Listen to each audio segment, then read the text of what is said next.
My name is Liam Carter, and if you had met me when I was 17, you probably wouldn't have remembered me.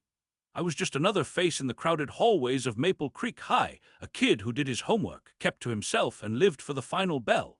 Home for me was Maple Creek, Ohio, a town where the water tower was our biggest landmark and Friday night football was our biggest event. But I was not a football player, at least not the American kind. My sport was soccer, the game the rest of the world calls football. It was my escape, the one place where I felt like I was more than just invisible. My best friend Noah felt the same way. We had been kicking a ball around since we were old enough to walk, a silent language of passes and goals passing between us. Our world was simple and small, built around school, soccer, and the long, lazy summers that Ohio does so well. That all changed the year we turned 17, the year we started our junior year and enrolled in economics. It wasn't just any economics class. It was Economics 1, the one all the so-called popular kids signed up for.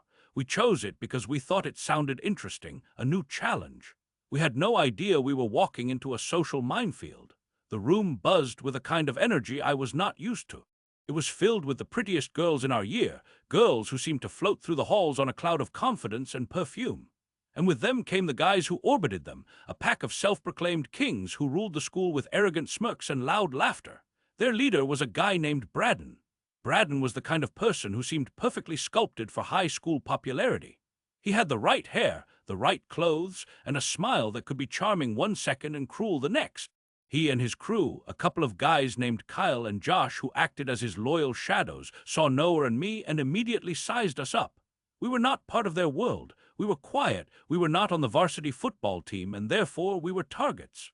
They made it their mission to make us feel like losers, especially in front of the girls.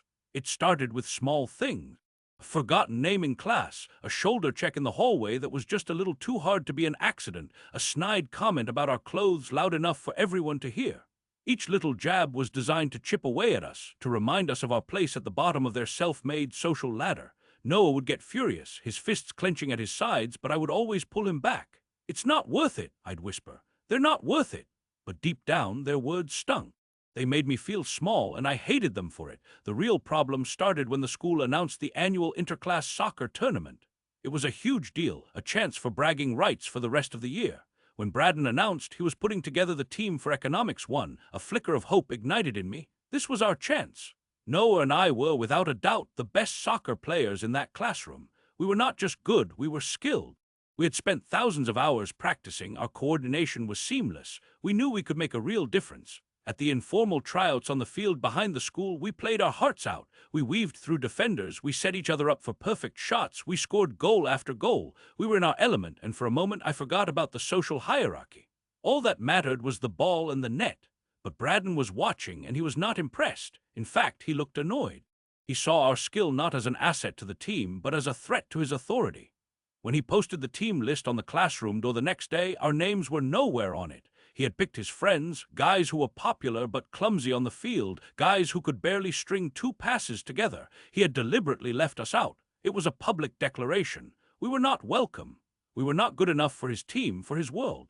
That was the moment Braden went from being just an annoying bully to being my nemesis. He had taken the one thing I was truly passionate about, the one thing that made me feel like myself, and used it as another weapon to humiliate us.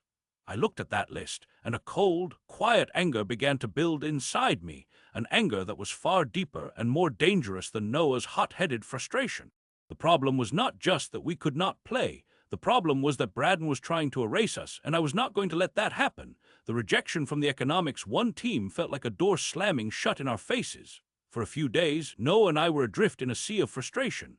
We would sit at the back of the class, watching Braden and his crew laugh and joke about their upcoming games, about how they were going to crush everyone. Every laugh felt like a personal insult. "We're better than all of them combined," Noah would mutter, kicking at the leg of his desk. "I know," I'd say, my voice tight, "but what can we do? He's in charge." The feeling of helplessness was suffocating. We were stuck. But then an idea began to form. Our friends from middle school, the ones we did not share as many classes with anymore, were mostly in the other junior class, Economics 2.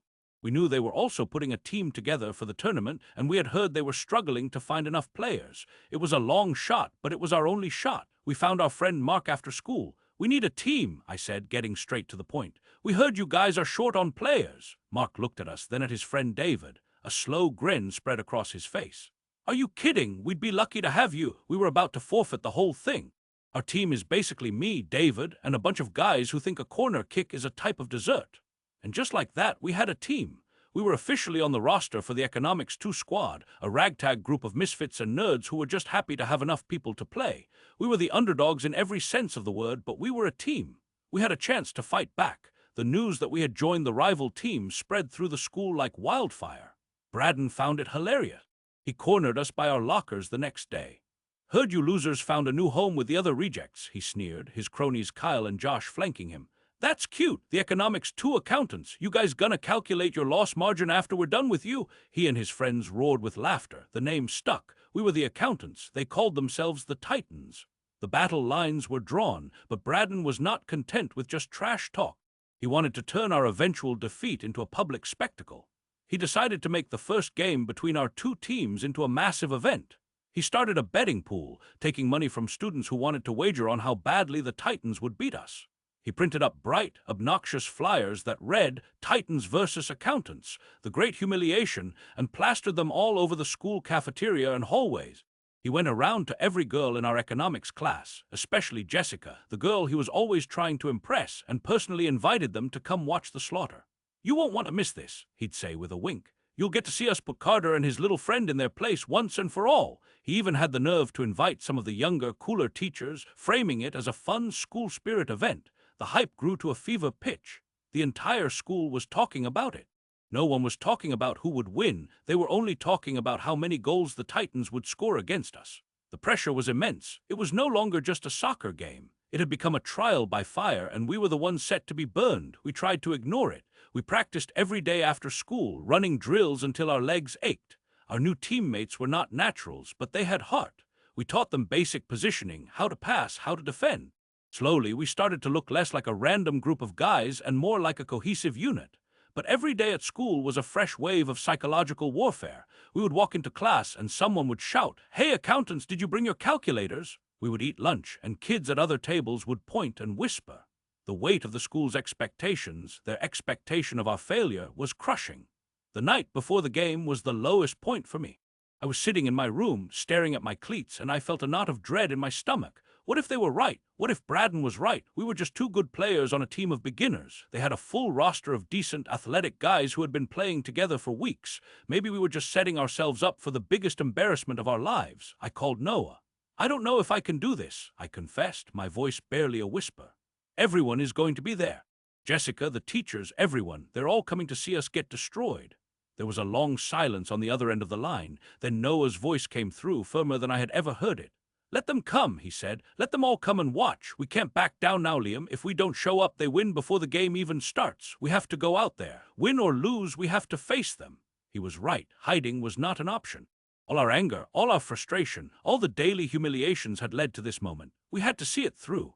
But as I hung up the phone, the feeling of dread did not go away. It felt like we were walking toward our own execution, with the whole school gathered as witnesses. All our efforts to solve our problem, to find a way to play, had only made things worse.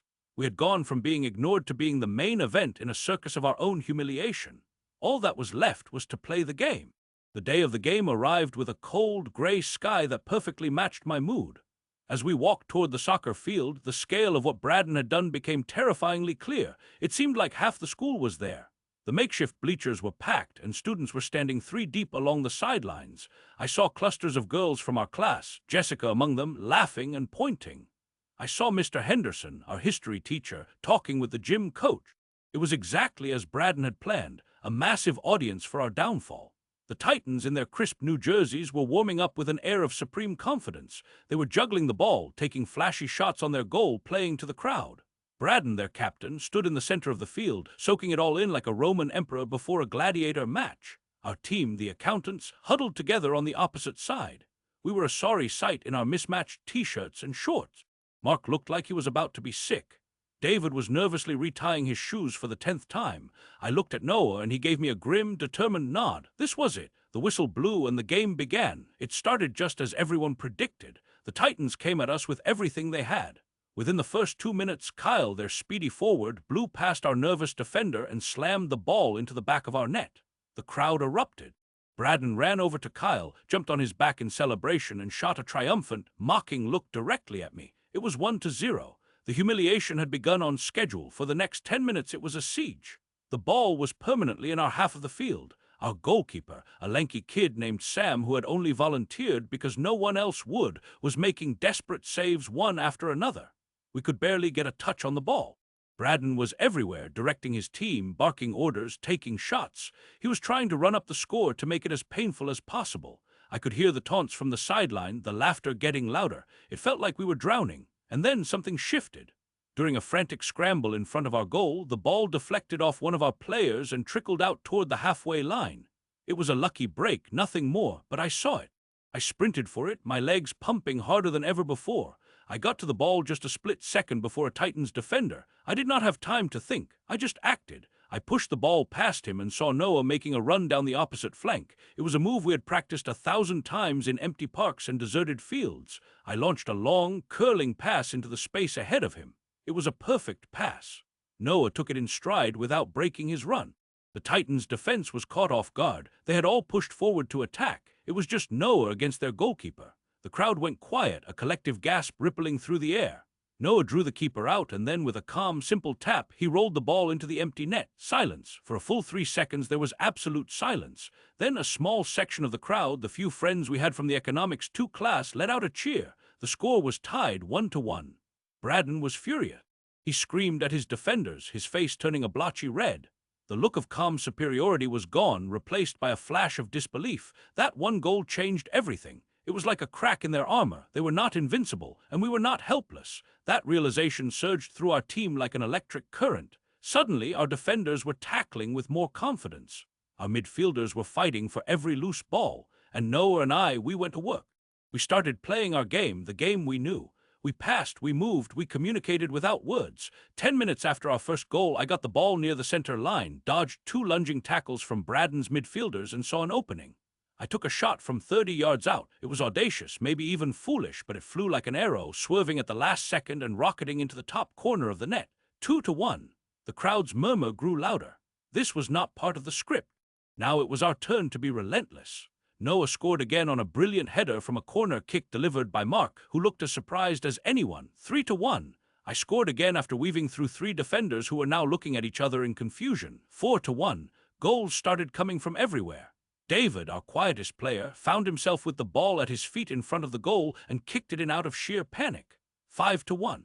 Game had turned into a rout, but not the one everyone had come to see. With every goal we scored, Braden became more unhinged. He was yelling at his teammates, he was complaining to the volunteer referee, he was making clumsy, angry tackles. His perfect image was crumbling in front of the entire school. The girls on the sideline were no longer laughing. They were watching with wide eyes, their mouths slightly open in shock. Jessica was not even looking at Braden anymore. She was watching me and Noah. The final minutes of the game were a blur of triumphant moments. We were no longer the accountants. We were a well-oiled machine. When the final whistle blew, I looked up at the imaginary scoreboard in my head. The final tally was 11-1. We had not just beaten them. We had dismantled them. We had humiliated them on the very stage they had built for us. The crowd was stunned into a mix of awkward silence and scattered, amazed applause. Braden stood motionless in the center of the field, his hands on his hips, staring at the ground. He had risked everything on this public display of dominance, and it had backfired in the most spectacular way possible. We had faced our nemesis, and we had not just survived, we had conquered. The aftermath of the game was almost as satisfying as the victory itself. Braden and his team trudged off the field to a smattering of pitying looks. They tried to make excuses. Braden was heard complaining loudly that the field was uneven, that the sun was in their eyes, that our 11th goal was definitely offside. But no one was buying it. They had invited the entire school to a party and had ended up as the piñatas. The next day at school, the atmosphere was completely different. The whispers that followed us in the hallway were no longer mocking. They were full of awe. People looked at us with a newfound respect. We were not the invisible kids anymore. We were the guys who had scored 11 goals. Braden and his crew were quiet. Their usual arrogance was gone, replaced by a sullen, defensive silence. When the time came for the second game of the tournament a few weeks later, there were no flyers, no betting pools, no public invitations. Braden had learned his lesson. He wanted the rematch to happen in quiet obscurity. The problem for him was that the entire school now wanted to see what would happen next. They wanted to know if the first game was a fluke. So when we took the field for the second game, the crowd was just as big, if not bigger. This time they came to see a real contest. The Titans played with a desperate, grim determination. They were organized, they were cautious, they were not taking any chances. It was a tough, grinding game, a world away from the first blowout, but their spirit was broken. They played with fear, while we played with the quiet confidence of proven winners. Late in the second half, with the score tied at 0-0, Noah sent a perfect cross into the box. I leaped up and headed the ball into the corner of the net. It was the only goal of the game. We won 1-0. That victory was, in its own way, even sweeter than the first. It was not a spectacular fluke. It was a confirmation. We were simply the better team. The Titans had given it their best, serious shot, and they had still lost. Their reign was officially over. For the next 2 years, until we all graduated and went off to university, they never beat us. Not once. The rivalry faded, the taunts stopped, and our games just became another part of the school schedule. We had earned our place, not through popularity, but through sheer skill and a refusal to be broken.